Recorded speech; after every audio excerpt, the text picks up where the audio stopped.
zidi ya Mungu.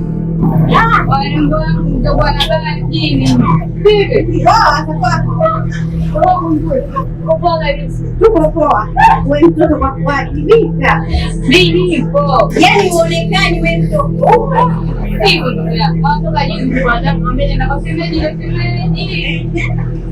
Niambie. Huyu yani ulitomuulizia saizi tena akiamka ni mambo mengi. Na kweli wewe uko sahihi. Haya ni hayo mapya. Nani?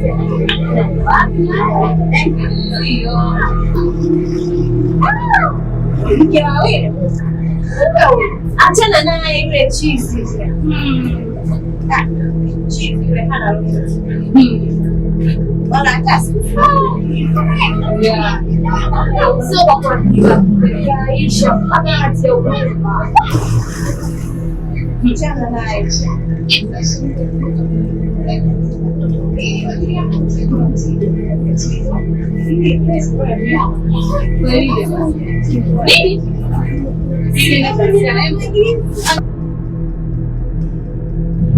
Vipi? Najisikia vibaya. Sioni wewe. Demo.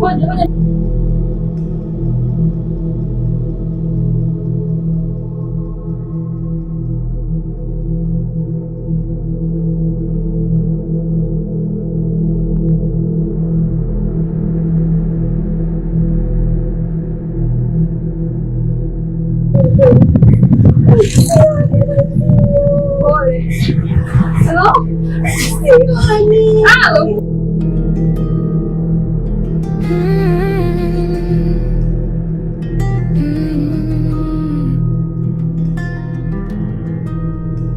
Liliani, umepatwa na nini dada? Mbona umekuwa hivi ghafla? Unaumwa sana nini? Kimekupata dada? Ichi unachuma kimesababishwa na nini jamani?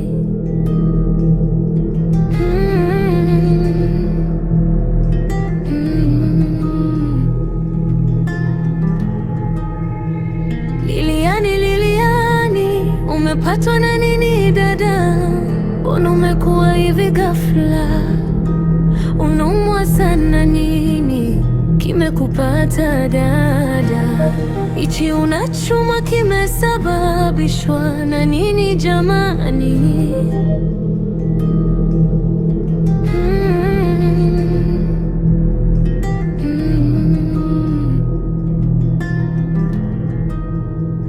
Liliani, umepatwa na nini dada? Mbona umekuwa hivi ghafla?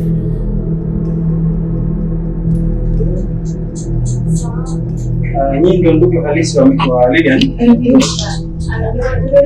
Sasa mgonjwa nimfanyia vipimo, anaonekana hana tatizo lolote. Hana tatizo?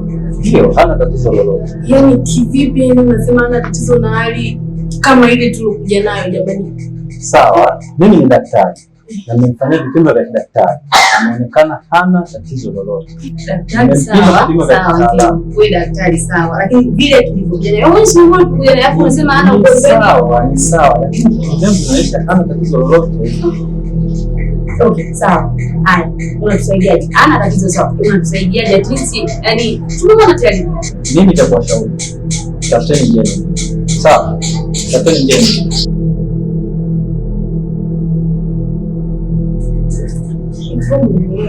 Sasa njia nyingine ni njia gani? Mbona mimi sijamuelewa?